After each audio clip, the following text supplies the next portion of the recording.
All right, we're at the tennis court. Excuse me.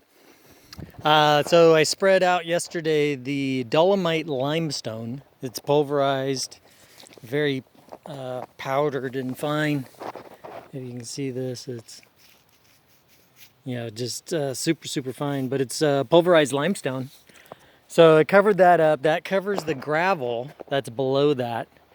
Where I raised, this was about 3 inches too low, generally in this quarter of the court.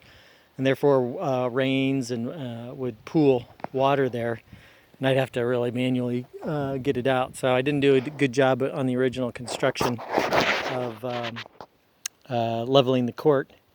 Learned so much now after the pad for the barn, and I had a laser level and all of that. So got spread that out yesterday. Did about 60 bags. 40 pounds each of dolomite lime. Those are them right there. I have extra. Bought them last year actually to eventually redo the court. So went into that to do this repair job. And then I'll go ahead and put on the red clay. And that's just like spreading manure kind of. Just spread it around, bring it up even.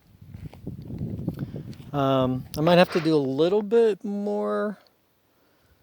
I'll probably just do clay. But anyway, so I rolled the double drum compactor, not only over this to get it all nice and compact. You can see kind of how smooth it is. It really binds together really well to create a good subsurface for the clay court.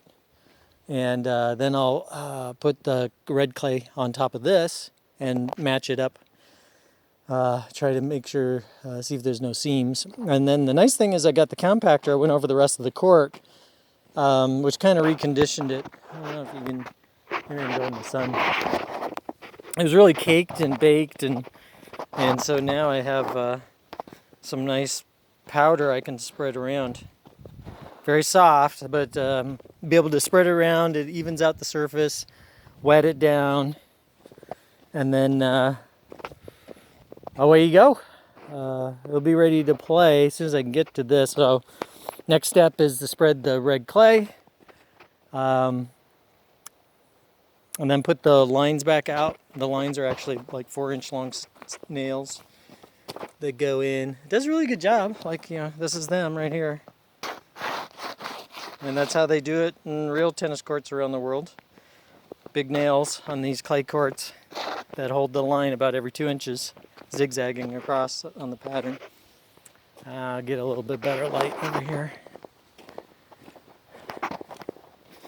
Generally never had a great chance to get this in shape after winter.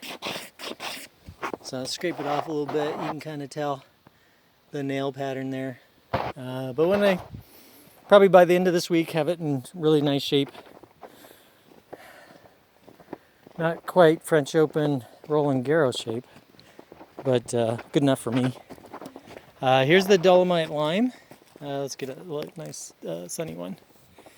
Here, we'll flip this guy around. I think I did take a little photo of this. So it's dolomite lime for northwest acid soils. So I think people just mix it in. It's naturally formed material, environmentally safe. It will not harm plants or animals and will not burn. So that's that. I got a bunch of more bags here.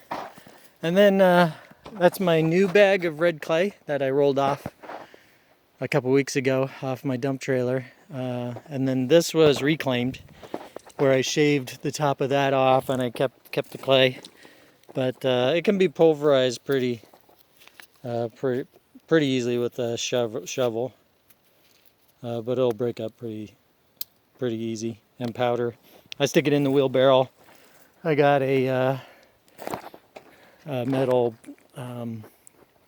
roller, 300-pound roller, or I can pound it to break it up, and that works just fine.